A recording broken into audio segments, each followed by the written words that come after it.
be May. We are officially in May, and that means it is just a few short weeks until Memorial Day, which is the official start of jet ski season.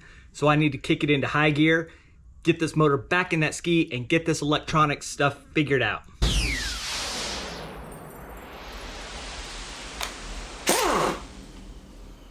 What's up, everybody? Welcome back. Today I am working on the Kawasaki X2. I'm going to get this motor back in the ski and then try to figure out what is going on with this electrical stuff. If you've been following along, you'll know that I messed with this ski last season and kind of got frustrated and just put it off to the side, decided to rip everything out over the winter and see what I can figure out. And I haven't really touched it too much other than working on pieces of the motor, cleaning it up and repainting some pieces, ordering some new gaskets, yada, yada, yada.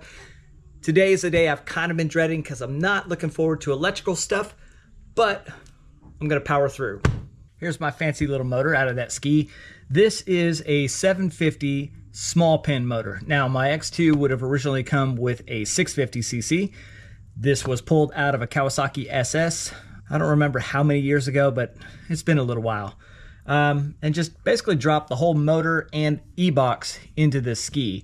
Now, if you know your skis, you know that the Kawasaki SS has this giant electrical box. It's like that big, and I kind of had to stuff it off to the side of the gas tank on the X2, but it fits, and I was able to run the little bungees for the gas tank around it and hold it into place. And every swap that I've done, I've pretty much done it that way and never had any issues. I'm sure there are better ways out there of running your e-boxes, maybe running the smaller ones, what have you, but it works for me. So you can see I painted my intake manifold here, also painted my exhaust manifold, woohoo! Just because my ski has some green graphics on it, I wanted to tie it in just a little bit. You know, this isn't a fancy ski by any means, just kind of a beater ski. But I am such a fan of these Kawasaki X2s. I don't see myself ever getting rid of this ski. I've had probably 10 or 12 of them over the years, and every time I do get rid of it, I always want it back. So ended up with this one several years ago, and I'm gonna keep this one.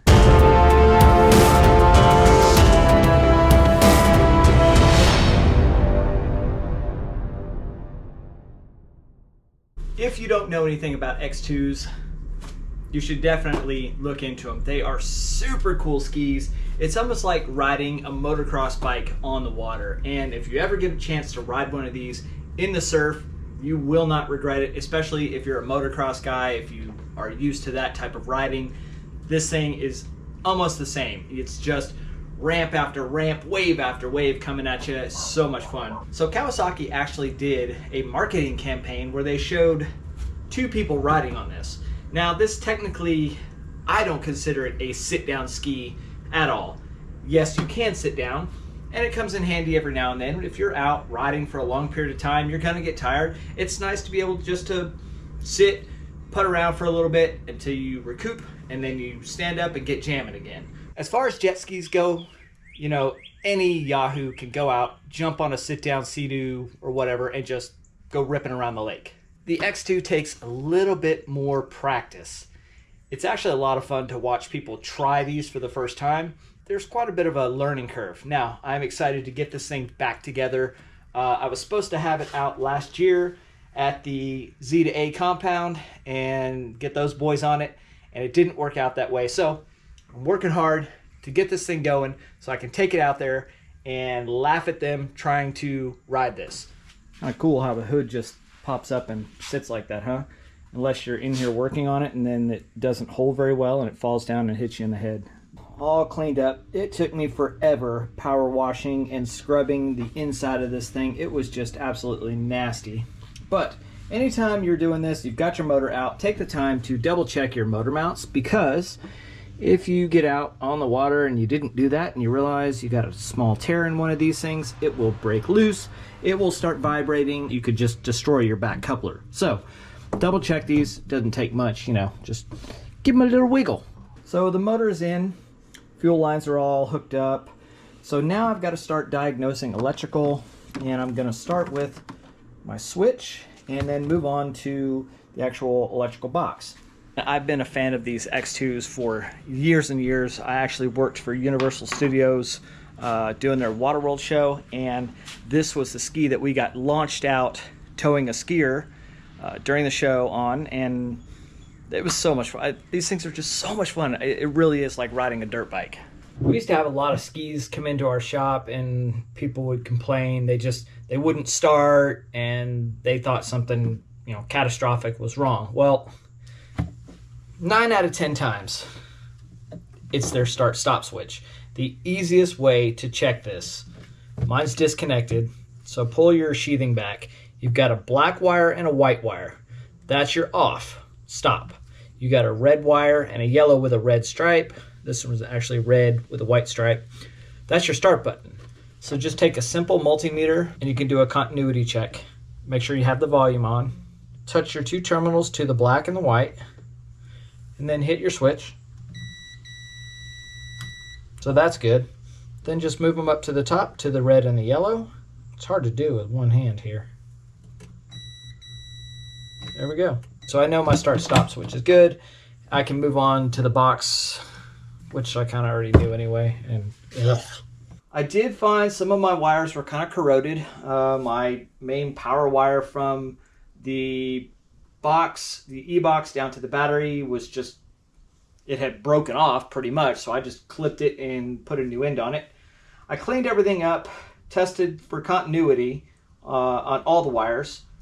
So as long as my battery's good, it should at least turn over maybe. Let's see. Maybe the battery's not good. All right, let me put a jumper on the battery. Here is the look of defeat. Here's what's going on with this stupid thing. So when I had everything hooked up, I got nothing on the switch. So I decided to take a pair of pliers and jump these 2 terminals. And that turns the ski over. So that tells me that it could be one of 2 things. Either this piece is bad because it's not working through the switch. I know my switch has continuity and I know the switch is good, but I also pulled the end of the electrical from the box from the CDI and tried to jump the switch, and that did absolutely nothing. So it could be that my CDI has gone bad, or this start-stop relay that I replaced, I got it off of Amazon, is probably junk. Start-stop relay from eBay, I think it's like 30 bucks. I think I can buy a better one for under 50. So I'm going to start there. And then if that does not fix it, then I will have to replace the CDI. And that's $200-300 bucks. I haven't priced them in so long. I don't even know what they'd run anymore. But that's where I'm at with this stupid thing. You can see I've got my manual, and it's open to the electrical page. Got my tester. Got my e-box, and this is the part I have been dreading forever and ever. So there's a process to this. Basically, what you're doing is you're ohm testing, I believe it's every single one of these parts, and it will give you a resistance, kind of a scale. And if it's out of that scale, then obviously that part's bad. If it falls in line, then you're supposed to be good to go.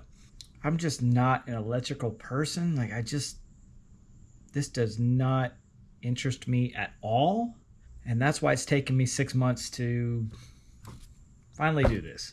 I will dive headfirst into this and see what I got, because it sure beats having to just buy every single piece individually. I'd end up probably spending like $500 or $600 to just replace 1, 2, like 4 pieces in this electrical box. Skis are a love-hate relationship. They're fun when they work, and you just hate them when they don't. And they're kind of a pain in between, or can be. Look at that. It's actually turning over now. How about that? It's turning over, and I have spark now. So what I ended up doing was replacing the CDI. I actually bought one for a stand-up ski, and I went ahead and replaced the starter relay anyway. It was like 10 bucks, so, you know, why not?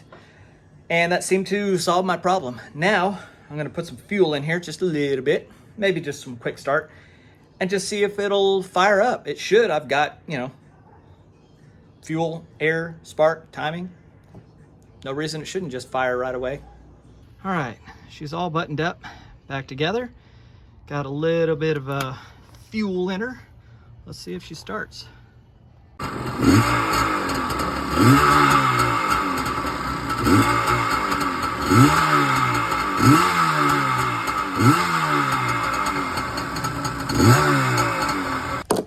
And that, boys and girls, is success. So I think it cost me, I think the CDI was about $100 with shipping, maybe just a little under. I think it was like $80 or 86, somewhere in that range. The starter relay was another $10, so you know, just over $100 total. Got me back on the water. I just need to get this thing in the water and just kind of fine tune it. It should be pretty good. I mean, it ran great the last time I was out, but that's been a while. And you know, with new plugs, new gas, I don't see this thing not being able to just rip like it used to. So there she is, all prettied up with a couple doodads. And look at that, you can't even really see my hydro printed cover in here for the ignition box, but I know it's there. This was just one that I had laying around, and I never did a cover on this side of it, so oh well. Really, the only thing left to do to this ski for now is I want to pull this padding off right here and replace that with some nice hydroturf, and then I will probably end up turfing the rails all the way down to right about there where that nose piece comes in. I've already got bars. Maybe I'll swap this stuff out for, you know, maybe these doodads and the throttle for like something green that matches everything else. Oh, and possibly recover the seat, but that's down the line because I just want to get this thing on the water. So the cause of this whole mess was indeed the CDI. I ended up ohms testing the wires, and a couple of them were just, I mean, completely way out of whack. That's why I went ahead and just ordered one. I think the only difference in these CDIs is really just the curve, the ignition timing and stuff. So this is a stand-up anyway, so why not get one from a stand-up? And the ones for the sit-downs were sold out, so whatever. And they were more expensive. I made myself a little note to get a new steering nut. For some reason it came off the bottom, but you can see my little graphics. I don't really have too many stickers on this one, so I need another sticker. I actually have a couple stickers laying around that would look fantastic on this ski.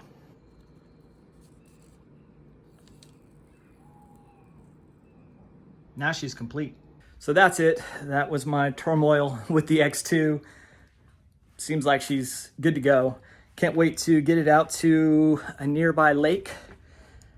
I may or may not know someone that has property on or near a lake and has access through their backyard to that lake, and possibly has family members that want to try this thing as well. So that'll be a lot of fun to watch. So stay tuned for that episode when I put newbies on the X2. Always a good time. Thanks so much for watching. Stay hungry, stay foolish.